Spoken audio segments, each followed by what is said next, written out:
On aime parler d'histoire dans cette émission, on aime vous apporter, on souhaite qu'après avoir regardé cette émission, vous vous dites « Ah bah tiens, on a appris quelque chose ». Allez, c'est parti pour us, coutumes, traditions et histoire d'Afrique.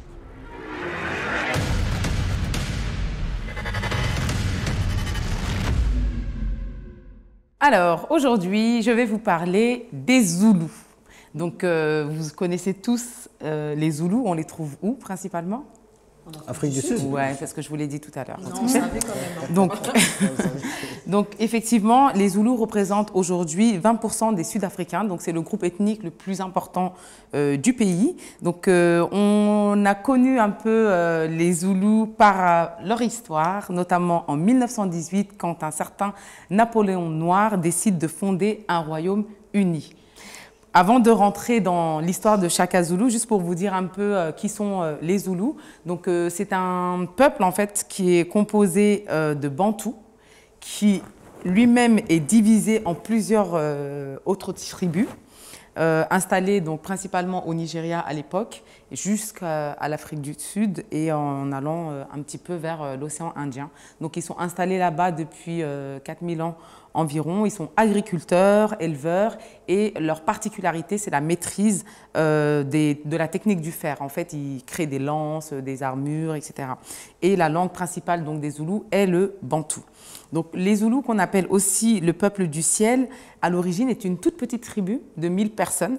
Et en fait, Chaka Zulu, à un moment donné, il a envie il aspire à quelque chose de plus grand. En fait, il s'imagine une tribu, un royaume vraiment uni. Il imagine faire des conquêtes, donc il part comme ça, conquérir des terres. Et à chaque fois qu'il gagne une bataille, il assimile en fait les populations. Et c'est comme ça que petit à petit, en fait, il va créer un royaume super grand qui va s'étendre d'un bout à l'autre quasiment de l'Afrique. Donc, il va mettre sur pied une armée redoutable, notamment pour combattre les Anglais qui arrivent en masse sur le continent.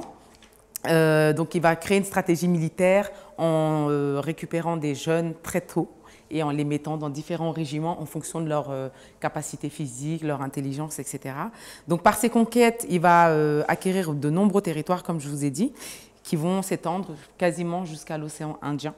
Donc l'épopée de Chaka Zulu va malheureusement être très courte puisqu'elle ne va durer que 10 ans. Il va être stoppé brutalement par ses demi-frères qui l'assassinent et qui vont s'entretuer pour le pouvoir. Donc les Anglais y voient une aubaine puisqu'ils s'immiscent un peu dans cette division et ils vont mettre en place un système de protectorat auquel les Zoulous vont quand même réussir à résister dans un premier temps, mais à un moment donné, voilà, malgré une écrasante victoire sur les Anglais sans armes à feu, uniquement avec des lances, etc. Malgré cette victoire, les Britanniques ils parviennent quand même à annexer le royaume. Donc voilà. Donc après ça, il y a eu plusieurs autres chefs qui ne se sont pas forcément entendus. Mais aujourd'hui, ce qu'on retient de cette population, c'est que la notoriété des Zoulous, elle a vraiment dépassé les frontières, notamment grâce à la culture, donc les musiques, les chants, aussi l'artisanat.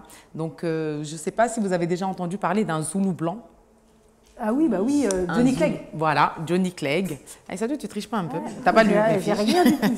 Juste de la culture générale. Donc, Johnny Clegg, effectivement, qui a chanté une chanson qu'on connaît tous qui s'appelle Asi Bonanga. très bien, Asi Bonanga, en hommage à qui?